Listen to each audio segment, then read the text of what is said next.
Hello everyone, कैसे हैं आप लोग। उम्मीद करता हूं आप अच्छे होंगे। दोस्तों, आज की इस वीडियो में मैं बात करने वाला हूं कि मैंने कैसे यूपी पीसीएस प्रीलिम्स 2024 क्वालिफाई किया। इस वीडियो से फ्रेंड्स आपको बहुत कुछ सीखने को मिलेगा जो कि आपके यूपी पीसीएस प्रीलिम्स की प्रिपरेशन को आसान कर देगा और हेल्प करेगा आपको यूपी पीसीएस प्रीलिम्स 2024 क्रैक करने में। ठीक है, तो चलिए शुरू करते हैं। वीडियो के लास्ट तक बने रहिए, बहुत कुछ सीखने को मिलने वाला है फ्रेंड्स। मेरे प्रीलिम्स क्लियर होने में जो सबसे बड़ी भूमिका अगर किसी चीज़ ने निभाई है वो है करंट अफेयर्स ने। फ्रेंड्स, मैंने कोशिश की कि 2024 में करंट अफेयर्स को कम से कम 3 से 4 बार बिफोर गिविंग प्रीलिम्स मैं उसको रिवाइज कर लूँ। मैंने 2 मैगज़ीन पढ़ी थी, जिसमें कि एक पहला था आई दृष्टि की घटनाचक्र, दूसरा था घटनासार। और मैंने कोशिश किया कि दोनों मैगज़ीन्स को at least 3 to 4 times before prelims revise किया जाए। और ये डिफरेंट था मेरे यूपी पीसीएस 2023 की प्रिपरेशन से। मैंने 2023 में प्रीलिम्स क्वालिफाई नहीं कर पाया था। उसका रीज़न यही था कि मेरा करंट अफेयर्स सही से तैयार नहीं था। और मैंने 2024 में इसको मैंने चेंज किया और सही से प्रिपरेशन को किया और करंट अफेयर्स पे ज़्यादा फोकस किया। देखिए, आप करंट अफेयर्स एक ऐसा पोर्शन है जिसको आप इग्नोर नहीं कर सकते हैं क्योंकि इससे 28 से 30 क्वेश्चन और कई बार इससे ज़्यादा क्वेश्चन हर बार प्रीलिम्स में पूछे जाते हैं।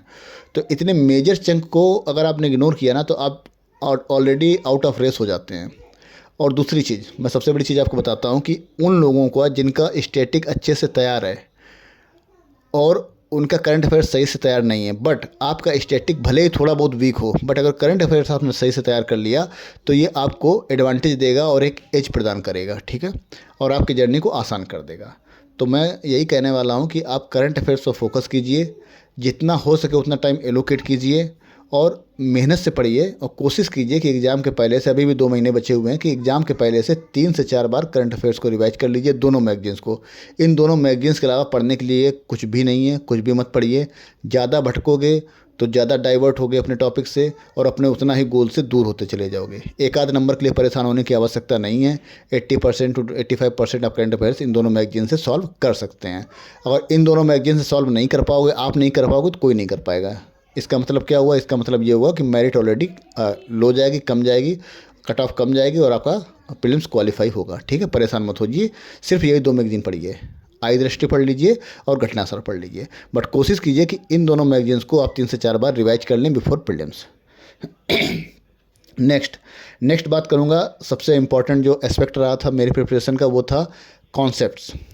फ्रेंड्स, मैंने 100% पूरी तरीके से शिद्दत से कोशिश की थी कि मैं कॉन्सेप्चुअली अपने आप को क्लियर रख सकूं। देखिए, 2023 का जब मैंने प्रीलिम्स दिया तो मैं स्टार्टिंग ही था, मैंने बहुत सी ऐसी जगह थे मैं जिसमें कॉन्सेप्चुअली क्लियर नहीं था। ठीक है, बट मैंने 2024 में इंश्योर किया कि specially topics like geography, subjects like geography and economy, मेरे इसमें कॉन्सेप्ट अच्छे से क्लियर होने चाहिए। ठीक है, अगर आपके कॉन्सेप्ट फ्रेंड्स क्लियर है ना तो आप कैलकुलेटेड गेस भी कर सकते हैं। ठीक है, आपके तुक्के भी सही जाते हैं अगर आप कॉन्सेप्चुअली क्लियर हैं तो। बट अगर आपके कॉन्सेप्ट क्लियर नहीं है तो आपके तुक्के गलत होते चले जाएंगे और आपका रिजल्ट जो है सही नहीं आएगा। ठीक है, कॉन्सेप्ट से एक फ़ायदा और मिलता है फ्रेंड्स, ये आपको हेल्प करता है एलिमिनेट करने में ऑप्शंस को। ठीक है, जिससे आप एक सही आंसर पर पहुंच सकें ईजिली। तो कॉन्सेप्ट तैयार करना बहुत आवश्यक है। तो कोशिश कीजिए कि जो टॉपिक्स पे आपको डाउट हो रहा है, ठीक है, जिन सब्जेक्ट्स पे डाउट हो रहा है, यूट्यूब पे जाइए, उस टॉपिक का नाम लिखिए और यूपीएससी आगे डाल दीजिए। फॉर एग्जांपल, आपको जियोग्राफी का मानसून पढ़ना है और मानसून आपको समझ में नहीं आता है तो आगे यूपीएससी डालिए, बहुत सारे वीडियोज आ जाएंगे, वीडियो को देखिए, समझिए और तब तक दूसरे टॉपिक पर मत जाइए जब तक आप कॉन्सेप्चुअली क्लियर ना हो जाएँ। ठीक है, तो कॉन्सेप्ट पर पकड़ बनाइए अपनी। करंट अफेयर्स हो गया, कॉन्सेप्ट हो गया। नेक्स्ट बात करूँगा फ्रेंड्स कि मेरा जो तीसरा सबसे इम्पॉर्टेंट पॉइंट था प्रिपरेशन का वो था एनालाइजिंग पीवाईक्यूज़। ठीक है फ्रेंड्स, मुझे लगता है ये बहुत ही इम्पॉर्टेंट एस्पेक्ट है। अगर आप पीवाईक्यू एनालाइज सही से कर रहे हैं तो हाफ ऑफ द टास्क आपका ऐसे ही कंप्लीट हो जाता है इस प्रीलिम्स वाली जर्नी का। ठीक है, देखिए फ्रेंड्स, मैंने पीवाईक्यू को ना बहुत अच्छे तरीके से एनालाइज किया और जितने इम्पॉर्टेंट फैक्ट्स या कॉन्सेप्ट थे उनको मैंने नोट डाउन कर लिया। इससे हुआ क्या, लास्ट टाइम रिवीजन मेरा आसान हो गया। एग्ज़ाम के पहले वाला जो रिवीजन है वो मैंने अपना आसान कर लिया। मैंने उन फैक्ट्स को नोट डाउन किया जिनको भूलने की टेंडेंसी मेरी ज़्यादा थी। हो सकता है आपको फैक्ट्स याद रहते होंगे बट किसी के लिए उस फैक्ट्स ऐसे हैं जो वो जल्दी भूल जाता है। तो आप अपने लिए फाइंड आउट कीजिए कि वो कौन से फैक्ट्स हैं, वो कौन से कॉन्सेप्ट्स हैं जो आप इजीली भूल रहे हो बार बार, ठीक है। उनको आप नोट डाउन कर लीजिए और उनको बार बार मल्टीपल टाइम आप रिवाइज कीजिए फ्रेंड्स। दूसरा क्या हुआ कि पीवाईक्यू आपको हेल्प करता है फैक्ट्स बेस्ड क्वेश्चन को तैयार करने में, और आपको पता चलता है कि क्वेश्चंस का ट्रेंड क्या है ना। पीवाईक्यू एक ऐसी चीज़ है जो आपको बताता है कि आयोग किस टाइप के क्वेश्चंस पूछ रहा है। आप कितनी मर्जी टेस्ट सीरीज लगा लो, कुछ भी कर लो, बट अगर ट्रू एनालिसिस की बात की जाए या ट्रू ट्रेंड पता करने की बात की जाए, वो आपको पीवाईक्यू से ही पता चलता है। तो I think PYQ analysis is one of the most important facet of the UPPCS preparation, either for the prelims और फॉर द मेंस। आपको ये मस्ट है, चाहे आप प्रीलिम्स की तैयारी कर रहे हैं, चाहे आप मेंस की तैयारी कर रहे हैं, पीवाईक्यू एनालिसिस इज़ मस्ट, ठीक है। ये तो आपको करना ही करना है। दूसरी चीज़, आपके पीवाईक्यू क्या करेगा, आपके प्रिपरेशन को ना एक डायरेक्शन प्रदान करता है। अदरवाइज आप क्या है कि ड्रिफ्ट करते रहोगे, इधर उधर घूमते रहोगे, भटकते रहोगे। पीवाईक्यू एनालिसिस से आप इंटेक्ट रहोगे, ऑन द ट्रैक रहोगे, और अपने डायरेक्शन में, अपने गोल की तरफ आप आगे बढ़ते जाओगे। तो पीवाईक्यू बहुत हेल्पफुल है। पीवाईक्यू पर पक्का आप ध्यान दीजिए, और अगर इस पर आपने अच्छी से पकड़ बना ली तो आपका आधा टास्क ऐसे ही कंप्लीट हो जाएगा और आपका सिलेक्शन अच्छे तरीके से आप अपने सिलेक्शन को इंश्योर कर पाएंगे। नेक्स्ट फ्रेंड्स बात करूँगा कि जो मुझे हेल्प किया वो था फ्रेंड्स टाइम मैनेजमेंट। देखिए, मैं ऐसे बहुत सारे एस्पिरेंट्स को जानता हूँ जो या तो टाइम मैनेज सही से कर नहीं पाते हैं, या फिर टाइम मैनेजमेंट को वो इग्नोर करते हैं। फ्रेंड्स, अगर टाइम को इफ़ेक्टिव मैनेज किया जाए, ठीक है, इफ़ेक्टिवली मैनेज किया जाए, तो हम अपनी प्रोडक्टिविटी को ना मल्टीफोल्ड इन्हांस कर सकते हैं। ट्रस्ट में, अगर आपने टाइम सही से मैनेज कर लिया, आपकी प्रोडक्टिविटी 100% इन्हांस होनी ही होनी है। तो टाइम पर फोकस कीजिए, टाइम मैनेजमेंट पर ध्यान दीजिए फ्रेंड्स। मैंने क्या किया कि टाइम मैनेजमेंट को अपने प्रिपरेशन का एक अहम हिस्सा बनाया, ठीक है। इसके थ्रू मैं डिसाइड कर पाया कि किस सब्जेक्ट को मुझे कितना टाइम एलोकेट करना है। फॉर एग्ज़ाम्पल, मैंने ऐसे सब्जेक्ट को ज़्यादा टाइम एलोकेट किया जिससे नंबर ऑफ़ क्वेश्चंस प्रीलिम्स में ज़्यादा पूछे जाते थे, ना कि उन सब्जेक्ट्स को जिससे नंबर ऑफ़ क्वेश्चंस कम पूछे जाते हैं, ठीक है। तो time management is all about, तुम्हें पता होना चाहिए कि किस सब्जेक्ट को कितना टाइम देना है और कब क्या पढ़ना है, ठीक है, और कैसे अपने टाइम को आप बेहतरीन तरीके से यूटिलाइज कर सकते हैं विदाउट वेस्टिंग इट। मतलब बेसिकली आपको ये ध्यान देना कि आपको अगर टाइम आप ज़्यादा कितना आप टाइम दे रहे हो, कितना उससे आउटपुट निकल रहा है, ठीक है। बेसिक फंडा ये है। तो एक तो ये होगा कि टाइम मुझे ये हेल्प किया टाइम मैनेजमेंट ने कि मैं किस सब्जेक्ट को कितना टाइम एलोकेट करूं, जिससे कि मेरे मतलब नंबर ऑफ़ क्वेश्चंस जो है कवर होने में, या उसमें मुझे इन्हांस नंबर ऑफ़ क्वेश्चंस मैं प्रीलिम्स में जो आ रहे हैं उससे मैं ज़्यादा कवर कर पाऊँ। बेसिकली फंडा ये था, ठीक है। तो एक तो ये हो गया। दूसरा, देखिए मेरे केस में क्या, मैं जॉब करता हूँ, तो और मेरे मतलब वाइफ है, 2 बच्चे हैं मेरे छोटे छोटे, तो बच्चों को भी मुझे पढ़ाना पड़ता है और मुझे डिस्टर्ब भी बहुत ज़्यादा करते हैं। तो मेरे पास ऑलरेडी समय कम होता है, तो मैं ज़्यादातर ना सिलेक्टिव स्टडी टाइप ही कर पाता हूँ, क्योंकि टाइम भी नहीं है मेरे पास, और टेस्ट सीरीज़ वगैरह मैं नहीं लगा पाता हूँ। ना ही मैंने 2024 में लगाई थी, ना ही मैंने 2023 में लगाई थी। तो सारा कुछ मैंने पीवाईक्यू बेस्ड ही एनालिसिस करके अपनी प्रिपरेशन को किया था। तो आप भी टाइम को सही से मैनेज कीजिए, और जब आप बिज़ी होते हैं ना तो आपको टाइम मैनेजमेंट सही से आ जाता है। जैसे मैं क्या करता था, मैं चंक्स में पढ़ता था, मतलब इंस्टॉलमेंट्स में। फॉर एग्ज़ाम्पल, मैं ऑफिस से आया और मुझे अभी फॉर एग्ज़ाम्पल मेरी वाइफ ना लंच मेरे लिए लगा रही, थाली लगा रही, ठीक है। तो मैं क्या करता था, उसी 10-15 मिनट में, अगर उसको 10 से 5 मिनट लग रहा है, तो मैंने सेंसस का डाटा उठाया, सेंसस पढ़ लिया, ठीक है। और फॉर एग्ज़ाम्पल मैं जल्दी तैयार हो गया सुबह ऑफिस जाने के लिए, उस समय मैंने कोई 15 से 20 मिनट का कोई वीडियो देख लिया, ठीक है। मैंने कोई करंट अफेयर्स का डाटा लिख रखा, उसको मैंने एक बार रिवाइज कर लिया। कुछ नहीं तो मैंने ऐसे मैप खोला, साउथ अमेरिका का मैप देख लिया, अफ्रीका का मैप देख लिया सरसरी निगाह से।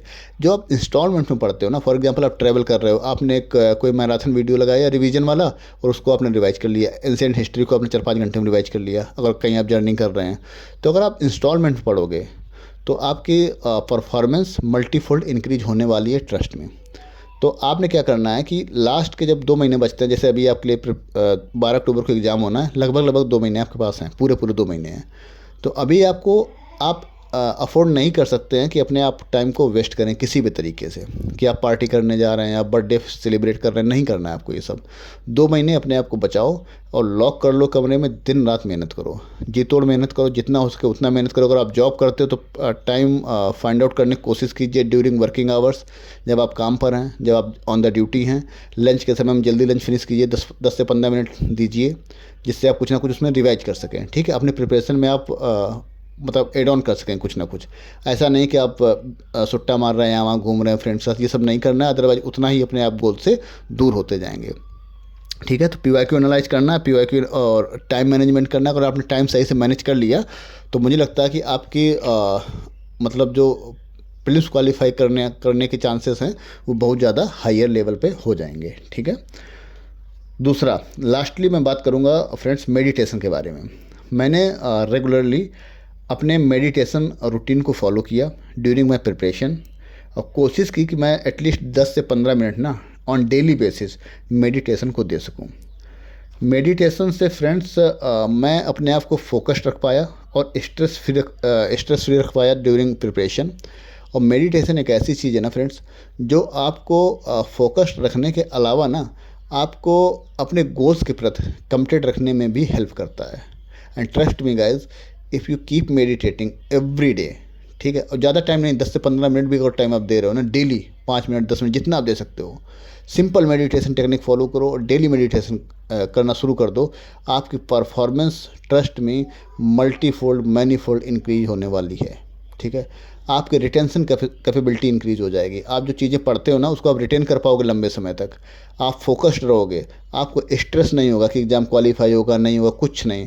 सेकंड चीज़, आप अपने आप को कंसिस्टेंटली पढ़ाई पे फोकस कर पाओगे, और जिससे कि आपकी कंसिस्टेंसी भी इम्प्रूव्ड होगी, आप डिसिप्लिन हो जाओगे। ट्रस्ट में अब इतने सारे एडवांटेज अगर मैं गिनाना चाहूँ तो आप विश्वास नहीं करोगे, बहुत सारे एडवांटेज हैं और गिन नहीं पाओगे। ठीक है, तो आप क्या कीजिए, अभी आप मेडिटेशन करना शुरू कीजिए, मेडिटेशन फोकस कीजिए, साथ साथ पढ़ाई फोकस कीजिए।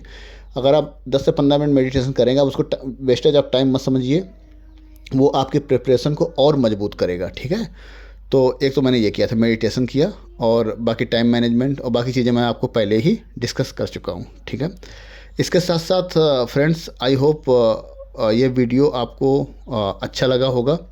एंड प्लीज़ अगर वीडियो आपको थोड़ा भी पसंद आया है, अच्छा लगा है, तो लाइक कीजिए और सब्सक्राइब कीजिए मेरे चैनल को। इससे मुझे फ्रेंड्स मोटिवेशन मिलता है और वीडियो बनाने के लिए।